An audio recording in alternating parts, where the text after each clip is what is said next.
Hello, I'm Jake Boudreau, civic journalist at Tello Community Television. This week, on The Record, we attended an announcement in Port Hawkesbury on July 31st. At the announcement, the Government of Canada committed up to $300 million to support a clean hydrogen transatlantic trade corridor with Germany. Jonathan Wilkinson, Canada's Minister of Energy and Natural Resources, made the announcement alongside Karina Hasselmeyer, Deputy Head of Mission at the German Embassy in Ottawa. The federal government said the funds will be allocated via a competitive auction process, expected to be launched by the end of the year, following European Commission review of the proposed auction parameters and a similar funding commitment from Germany. As part of the Canada-Germany Hydrogen Alliance, Canadian companies can gain access to German markets for their clean hydrogen and ammonia. It will also ensure Germany has access to competitively priced clean energy products. Everyone Fuels is constructing a green hydrogen and ammonia production facility in Point Tupper, and they enthusiastically welcomed the announcement. Trent Vichy, founder and CEO of Everyone Fuels, said the announcement will establish Atlantic Canada as a global leader in green hydrogen. Vichy said building this sector will not only benefit Canada and Germany greatly, but help decarbonize the planet. Bulleduc Chief Wilbert Marshall said First Nation communities are excited about the economic opportunities. I'm Mike Kellaway. I'm the Member of Parliament, proud member of this riding, and I'll be your MC for the event today. One of the things I'll notice or mention to you is that I have a long list of dignitaries to recognize, and then I realize that most of you are here, and then there are more dignitaries than we thought, which is great news. But I want to recognize, the towns and the municipalities, the First Nations communities, the private sector that is here, and all those that will be within the supply chain in a burgeoning new industry that we'll speak to in just a little bit.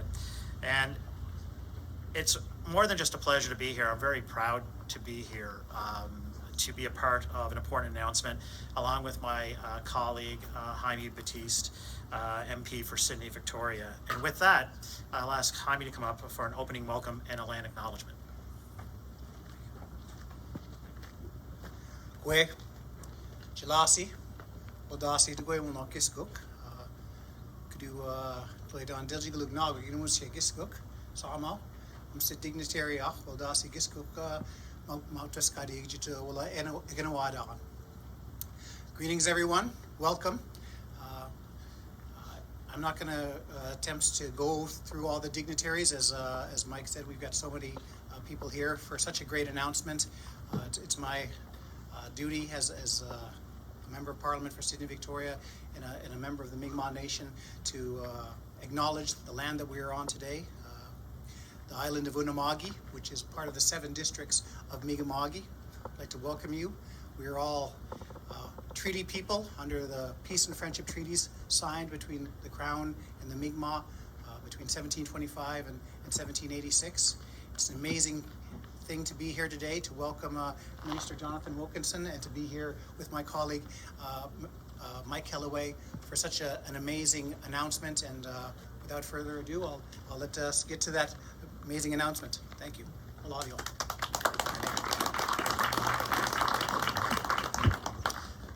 I'll also say, I mentioned the municipalities and the towns and First Nations communities and private sector and other businesses that are a part of this. I'd also like to recognize the work of the provincial government for their collaboration and their efforts on renewable energy and green hydrogen. In no uncertain terms, unlocking the potential of hydrogen is a key part of Canada's plan for a sustainable economic future. Hydrogen will play a key role in decarbonizing Canada's energy system and meeting global energy needs. Canada and Germany both recognize the massive opportunity presented by hydrogen. That's clean fuel, a clean fuel energy source that builds on existing strengths and simultaneously supports energy security and very important climate objectives. And as many of you know here, interest in hydrogen's potential as a widespread low-carbon energy carrier. It's not new. Experts have been researching its potential as a zero-emissions energy source for many years. But what is new? It's the breadth of possibilities for hydrogen use, the depth of the political will to utilize hydrogen to its full potential in Canada and around the world. So without further ado, let's get to the matter at hand. Please join me in welcoming Canada's Minister of Energy and Natural Resources, the Honourable Jonathan Wilkinson.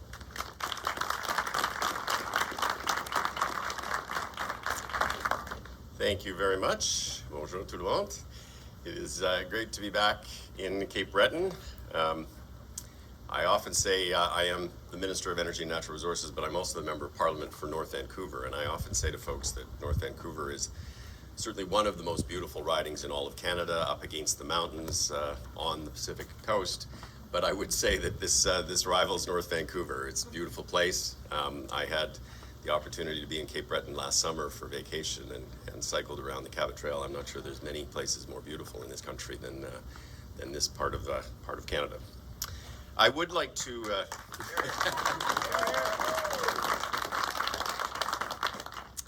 I would like to just recognize the present and thank Karina Husmeyer, the Deputy Head of Mission, and Charles Defer for the Embassy of Germany to Canada, and Marcus Exenberger from H2 Global Foundation for being with us for today's announcement, which I would say is the culmination of a lot of effort on the part of both the Government of Canada and the Government of Germany. We talk a lot about climate change these days for obvious reasons. Climate change is altering our world's natural environment in a myriad of harmful ways. Last year's wildfire season was instructive in this regard, and just last week I think the images that we saw coming out of Jasper were horrifying and devastating. Events like these are showing us what the future will look like if we fail to tackle the threat of climate change. That is obviously a future that we must work to avoid. At the same time, climate change is creating enormous economic opportunities for countries that are thoughtful, determined, and focused. As we move through the energy transition, those that are thoughtful have the opportunity to seize these things like hydrogen and critical minerals in a range of new opportunity areas that are going to be major areas of growth moving forward. La transformation énergétique mondiale, déjà bien engagée, est à la fois un impératif environnemental visant à protéger la planète pour les générations futures et une opportunité économique d'une ampleur comparable à la révolution industrielle. For Canada to seize the extraordinary opportunities being created by the transition to a net zero future, we must first accept the scientific reality of climate change. And we must then ensure that this informs and shapes Canada's economic strategy. Les gouvernements du monde entier sont de plus en plus nombreux à prendre des mesures. Our American friends are making massive investments at a scale never seen before in growing a clean economy through the Inflation Reduction Act. So are our German and other European friends, our Japanese and South Korean partners, and beyond our democratic friends, competitors such as China are also moving aggressively and highly strategically to seize the economic opportunities associated with the energy transition.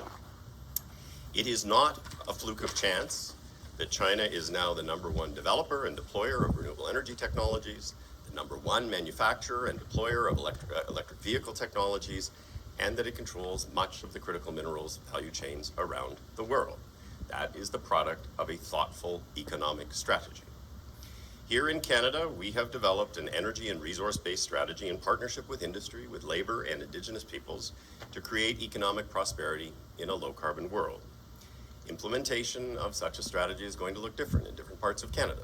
The major opportunities that exist in British Columbia are going to look different than the ones that exist in Saskatchewan, that are going to look different from the ones that exist in Nova Scotia. Canada's high-level strategy includes, first of all, looking to seize key economic opportunities where Canada can have a comparative advantage in the world in new and accelerating sectors such as critical minerals and critical minerals processing, battery technology, biofuels, nuclear technology, carbon capture and sequestration technologies, renewable energy, electricity generation, and of course hydrogen production, utilization, and export. The The second part of the strategy is having a thoughtful approach to ensuring the competitiveness of Canada's oil and gas sector in what will eventually be a declining global market. Such an approach requires aggressive action to reduce emissions from the sector to ensure that Canada will remain competitive in a world that will value the lowest carbon products.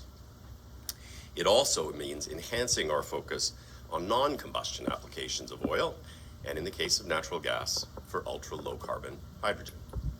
Thirdly, we need to work to establish electricity networks that will continue to give Canada a significant competitive advantage, and they are right now a significant competitive advantage. Canada has an electricity grid writ large across the country that is over 80% non-emitting. That is far ahead of our European friends and is a significant economic competitive advantage. Fourthly, we need to accelerate regulatory and permitting reform to enable good projects to be built more quickly in this country. And finally, our strategy must include furthering economic participation and economic reconciliation with Indigenous peoples. I think you would have seen in the most recent budget the commitment of a $5 billion Indigenous loan guarantee to enable such participation moving forward. Today, I just want to say a few words specifically about hydrogen. It is something on which the federal government, as well as several provinces, are focused. It is an area of significant personal interest to me. I ran a hydrogen-related company for almost a decade, a number of years ago. Certainly, it is a very important economic opportunity here in Nova Scotia. Hydrogen is a clean fuel, which can have numerous applications from decarbonizing heavy industry to reducing emissions in parts of our transportation and building sectors and other things. And hydrogen is something that is interesting not only domestically, but as a product to be exported to allies in Europe, Japan, South Korea, and elsewhere to assist their own decarbonization efforts. Nova Scotia is well placed to be an active and successful participant in the hydrogen production space. It possesses enormous onshore and even more enormous offshore wind resources, a dynamic private sector, and highly skilled and motivated workforces. In the summer of 2022, Prime Minister Trudeau and I had the pleasure of welcoming Chancellor Scholz and my friend Vice Chancellor Habeck of Germany to Atlantic Canada. At that time, we formally endorsed the signing of the joint declaration of intent to establish a Canada-Germany hydrogen alliance. The declaration built on the strong relationship that has existed for decades between Canada and Germany. It demonstrated that we are committed to working together to create a policy and regulatory environment that will enable the flow of investment into hydrogen projects and to build and to support the build-out of supply chains on both sides of the Atlantic. And it underlined that we would aim to use production and demand-side incentives to establish a clean hydrogen export economy and transatlantic hydrogen corridor. These developments are important for economic development and for decarbonization here in Canada, but they are also important in the context of Canada supporting the decarbonization efforts of our German friends and in playing a role in enhancing European energy security. Over the past 2 years, Canadian hydrogen project proponents, some of whom are with us here today, have been working hard to make their projects a reality. Several have completed or are in the process of completing detailed engineering design studies, working through regulatory and environmental assessment processes, and moving closer to final investment decisions. Just down the road from us today are the planned hydrogen facilities of Everwind and Bearhead Energy that have the potential to create thousands of construction jobs and hundreds of ongoing, well-paying jobs here in Cape Breton.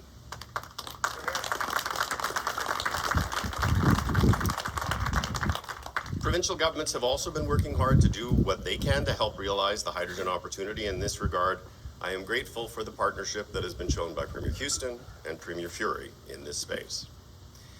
The federal government has been doing its part as well. Over the past 2 years, the federal government has taken significant action and announced a number of investments to help seize the hydrogen opportunity. We've announced the Clean Hydrogen Investment Tax Credit, which will provide up to 40% of the capital costs of the cleanest hydrogen production projects. It will also extend a 15% credit to the costs of equipment to convert hydrogen to ammonia, which is of particular benefit to hydrogen export. We launched the $15 billion Canada Growth Fund, which includes several potential supports for hydrogen and other clean fuels through low-interest loans, equity investments, contracts for differences, and offtake agreements. We have committed over $250 million in recent agreements through Export Development Canada to provide 2 major export projects with credit and debt facilities to help de-risk their development. And we are in the process of amending the Atlantic Accords through through Bill C-49 to put a regulatory framework in place to enable the development of offshore wind. Nous avons également organisé des sommets avec des sociétés, des entreprises et des experts canadiens et allemandes afin de mettre en évidence le potentiel de ce secteur et d'aboutir à des accords concrets. In March of this year, I was in Hamburg. A number of you were in Hamburg with me, with Vice Chancellor Habeck, to sign an agreement to establish a dedicated bilateral window through the H2 Global Foundation to support commercial hydrogen offtake agreements between Canada and Germany. H2 Global would organize competitive hydrogen auctions between producers and off-takers to help develop a transatlantic hydrogen trade. Early funding provided by each nation through such a window would help to fill any gaps in the commercial pricing of early hydrogen projects. The agreement confirmed Canada's position as a provider of choice to our German ally. It was aimed at securing early market access for competitively priced clean energy products produced by Canadian industry and driven by Canadian workers. And we are here today to continue the momentum towards making this industry a reality. Today, I am pleased to announce that the Government of Canada will be providing up to $300 million to support the operations of this window.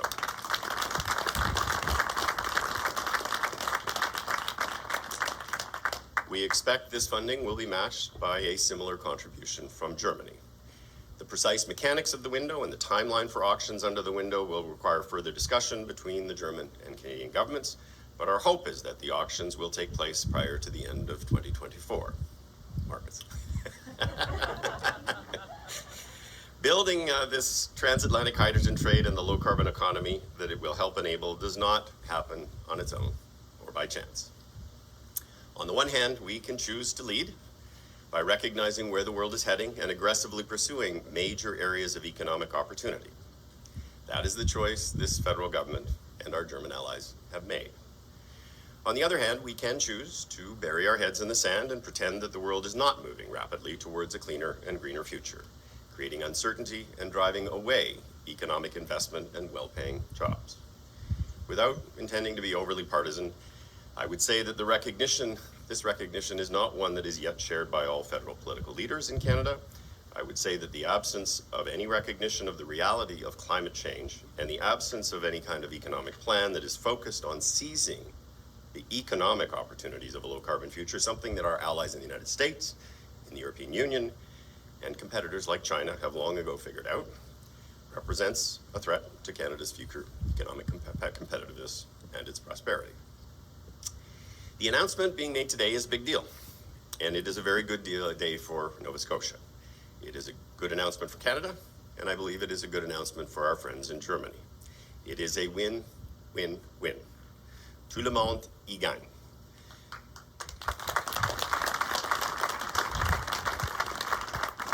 It will lead to good, sustainable jobs for working people in Nova Scotia and Newfoundland, enhanced energy security for our allies, lower emissions on both sides of the Atlantic.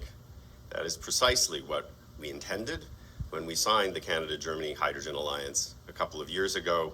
This is delivery on the promise that the Prime Minister and the Chancellor of Germany made at that time. It is, in my mind, a very good day. Thank you very much.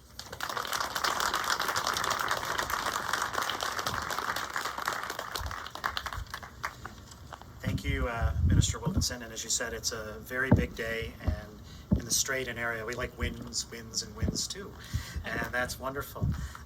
Next, I'd like to give the floor to Karina Hasselmeyer.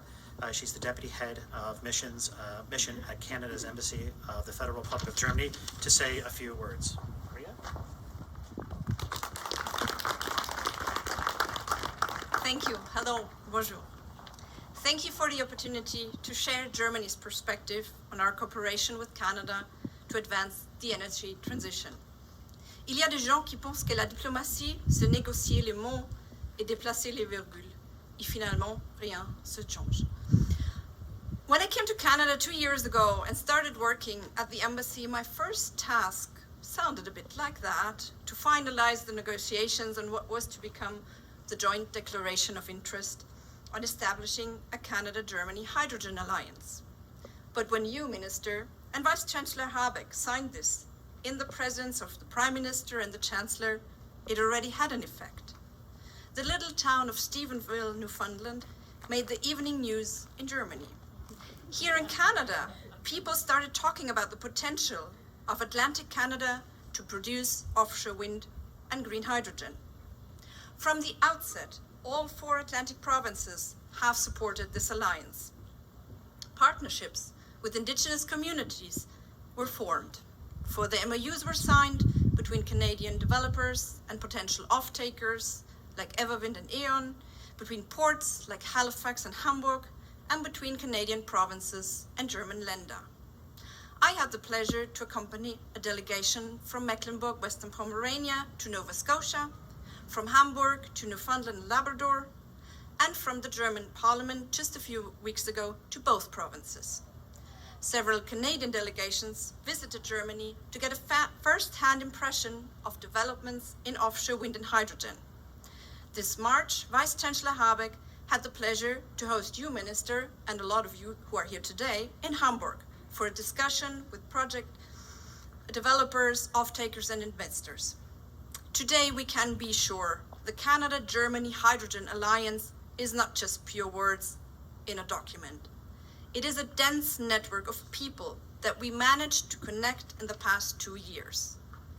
People who believe in the idea of a transatlantic supply chain for clean hydrogen. People who realize the potential of this win-win-win situation for both our countries and for reaching our global goals to combat climate change and to decarbonize our industries. People like the mayor of a town I met on one of my trips to the region who said, "This alliance unites us and gives us hope." Local chiefs who I met who were telling me, "This is our chance for economic reconciliation." Since the summer of 22, we have seen many encouraging signs that Canada is serious about advancing the clean hydrogen economy, be it the various tax credits, the legislation to develop offshore wind, or new strategies and targets in the provinces. Today, I want to assure you that Germany is equally committed. Just a week ago, the federal government adopted the import strategy for hydrogen and its derivatives like ammonia.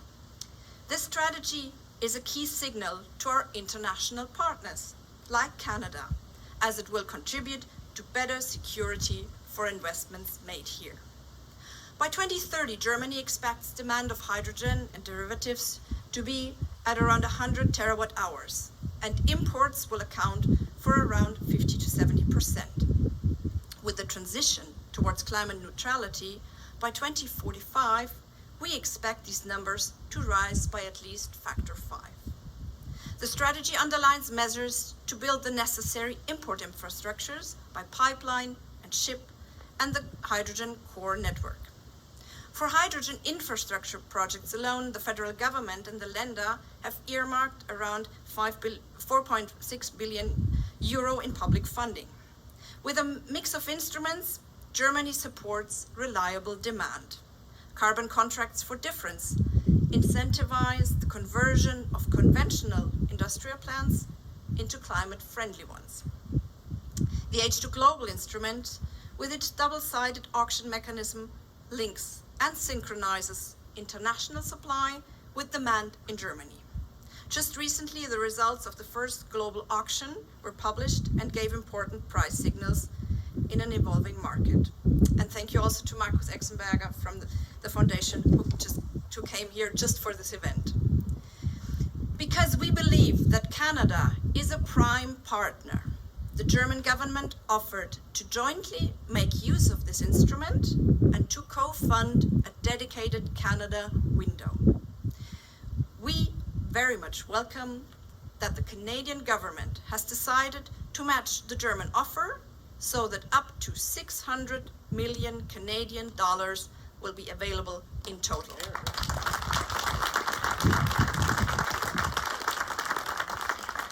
Today's announcement signals both governments are determined to support transatlantic hydrogen trade. We are one step closer to the first shipment of green ammonia across the Atlantic. I personally hope to see it happening while I'm still in Canada, and I wish you all good luck for working on that, and thank you very much.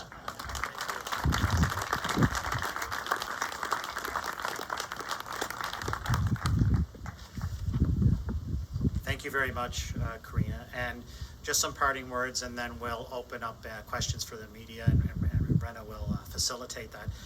Again, thank you so much for coming today. I think it's been said by all the folks up here, this is a pretty big deal. And I've said time and time again that big things are happening in rural Canada. This is an example of it. Big things that are connected to the global side of things. And I couldn't be any more prouder of the companies that are part of this, the municipalities that are represented here throughout Cape Breton and northeastern Nova Scotia, First Nations leadership that is here, but also the partnership that we have with Germany and Minister Wilkinson. It's not in my script here, so don't worry, I'm not going to go completely off script. But I want to acknowledge your leadership in all of this, having someone that has an intense background and passion for seeing the challenges, but turning those challenges into opportunity and bringing people together, and Karina and your people on your side of things. Thank you so much. And with that, I'm going to say thank you. And also, by the way, we wanted to show you the power of wind. So we had the flags do their thing. Give firsthand experience, right? Brenna, if you want to come up, or you're there, and we can, if there's any questions from the media, both here and online, and I'll hand it over to you, Brenna. Merci, bonjour tout le monde. My name is Brenna Walsh, and I'm a policy advisor and the Atlantic Regional Advisor on Minister Wilkinson's team. We have media here in person and joining virtually, as Mike just mentioned. So I will take questions from those joining virtually first, which I have here on my phone, and then I'll turn to those who are here today in person. We have about 10 minutes. So we'll have time for one question per person. Please state your name, which publication you will be representing, and your question. On va prendre les questions dans les deux langues nationales dans la langue nationale de votre choix, and we will take questions in either national language of your choice. On va vous demander votre nom, la chaîne et de votre question. On a 10 minutes pour les questions. And as I said, I'll start with some of the virtual questions first. Et on vous demande de donner la signe si vous avez une question ici. I'll just ask you to raise your hand if you have a question here with you.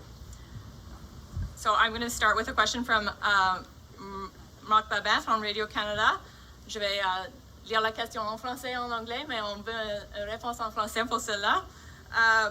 Beaucoup d'experts estiment qu'il y a une grande perte d'énergie dans la transformation de l'hydrogène ainsi qu'une énergie de transition. Est-ce que c'est une bonne idée d'investir autant dans une énergie qui ne pourrait pas être qu'éphémère? Many experts believe that there is a good deal of energy lost in the transformation of hydrogen, and that it is a transitional energy. Is this a good idea to invest so much in an energy that could be so short-lived? And you want me to respond in English or in French? French, as it's from Radio Canada. Okay, maybe I'll start in English and then I'll go into French.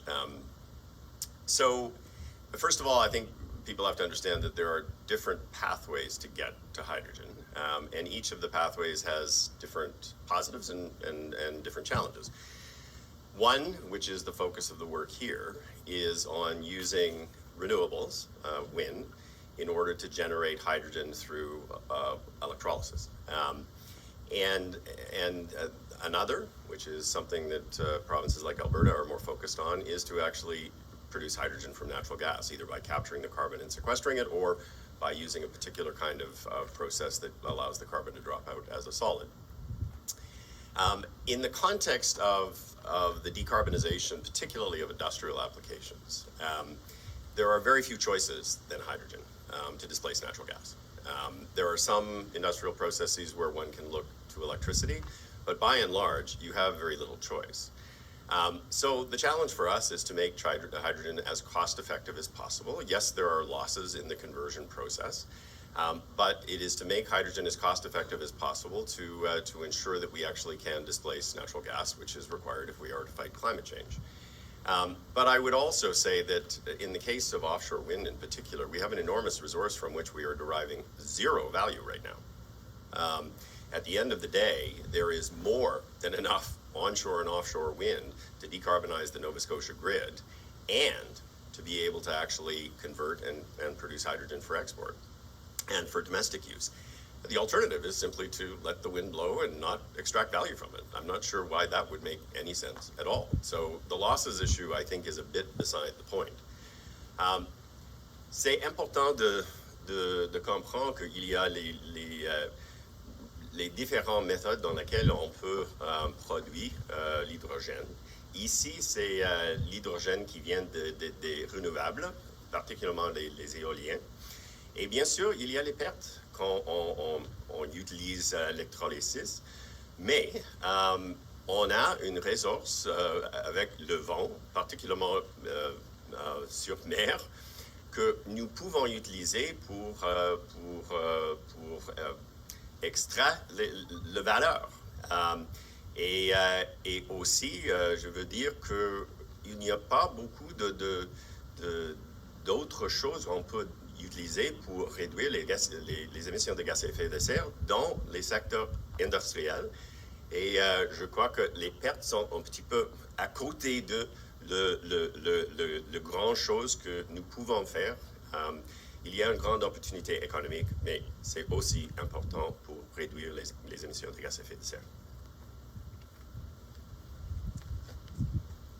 Just looking for hands from the room, or not the room, wherever, this outdoor lovely space. Yes. Hi, my name's Little Diamond. I'm at the Cape Breton Post. Obviously, the money here today is to reinforce that partnership between Canada and Germany. It's a lot of money. But I'm curious, there's some local interest in the sale of consumption of green hydrogen. Does the money here today open up more avenues for some possible local usage of this resource? So I think it is important that we are thinking about domestic use of hydrogen, and it's not just an export opportunity. And there are significant opportunities for the utilization of hydrogen domestically here in Nova Scotia, but certainly we're already seeing it in places like Alberta, where they actually are producing hydrogen for the purpose of displacing natural gas in the oil and gas sector. And so I do think there are opportunities. Those opportunities would actually allow businesses like the ones that I mentioned in my speech to be able to scale their business, which obviously helps to reduce costs overall. But I would say that the main instrument that we have put into place to enable that are the investment tax credits, where we're willing to pay up to 40% of the capital cost of these projects. The money we are announcing today is dedicated to a window that is a bilateral window between Canada and Germany for the purpose of exports, so it is separate from domestic utilization. But certainly as you build volume for export, you're also bringing down costs for hydrogen that can be used domestically, so they are related.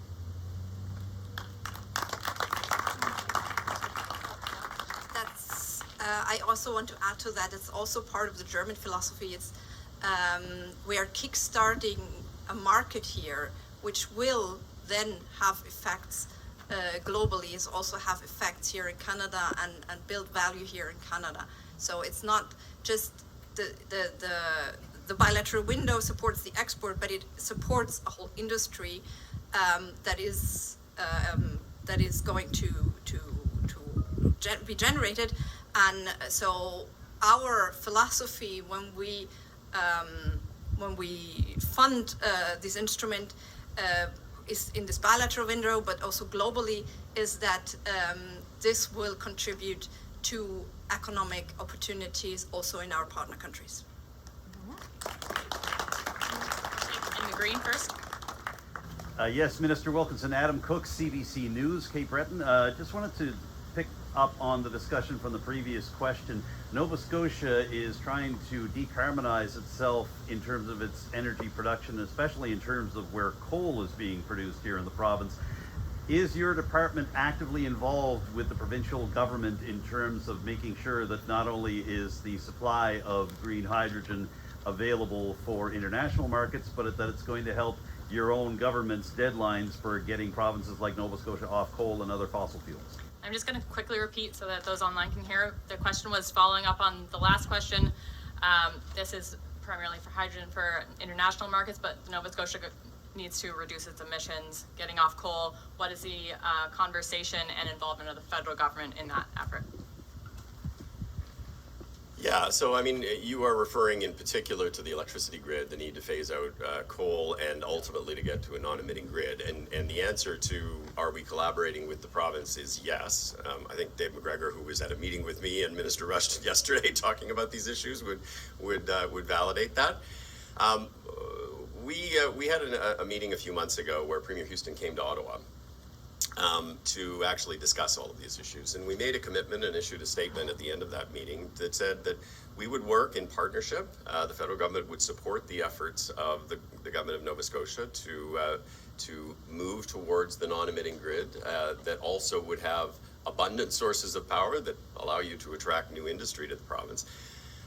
And that we would do that in line with the kinds of timelines that exist under the Clean Electricity Regulation, which is being developed at the federal level. We are actively engaged in conversations on the Clean Electricity Regulation with the government of Nova Scotia, and we are working very hard to ensure that we keep our commitment to support Nova Scotia in the work that's being done. Yesterday, I announced $200 million in federal funding for a number of wind projects and battery storage projects here in Nova Scotia, which was a big deal.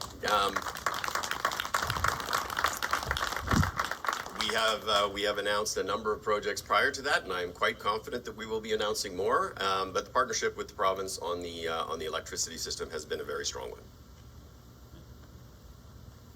Go ahead. Okay, thank you. Minister Wilkinson, Jennifer Henderson from the Halifax Examiner.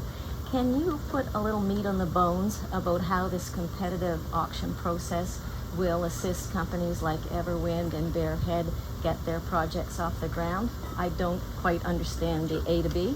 So the question from the Halifax Examiner, could you put a little bit of meat on the bones of how the auction process will help companies like Everwind and Bearhead advance their projects?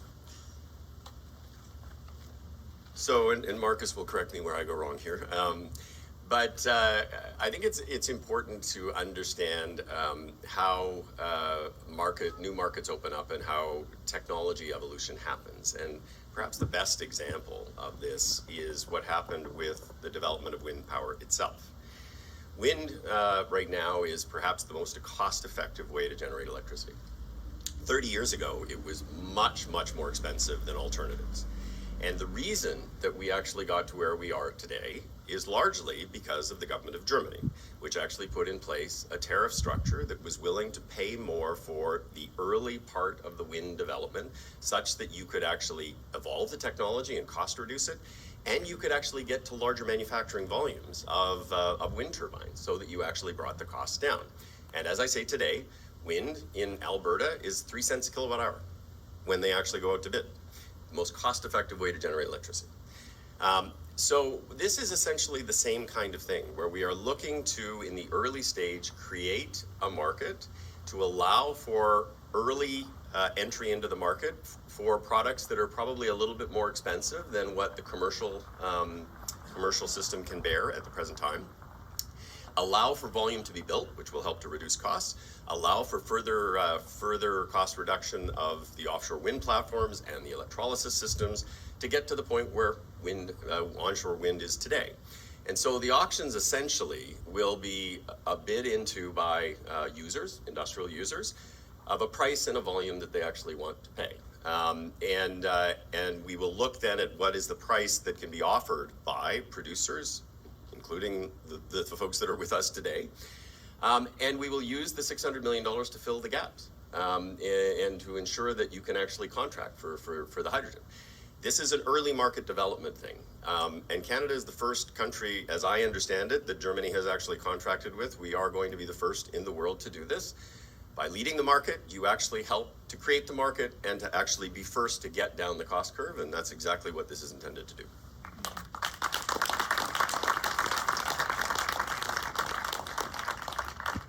Kyle Moore, CBC. Just how many Canadian companies will benefit from this? CBC asking how many Canadian companies will benefit from this. Well, I would say those that are leading at this point in terms of the development of their thoughts and processes, their environmental assessments and their engineering designs are probably going to be the ones that access this first.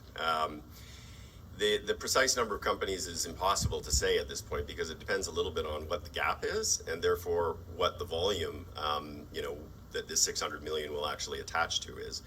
But certainly our hope is that it's a number of companies that will be able to access this, and we will see how it plays out through the competitive auction process.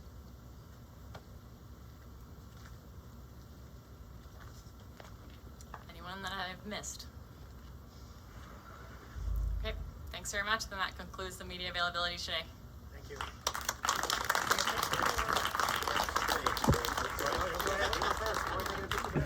It appears that your government, federal government, is fully on board with green hydrogen and green ammonia specifically, and on the level with the government of Nova Scotia. Is that a fair assessment? So we've been working on this for a long period of time. We're looking to essentially extract value from the wind resource that exists in Nova Scotia, Newfoundland, and Labrador, and we've been working in partnership with the province and with Indigenous communities and business and labor to ensure that we are first.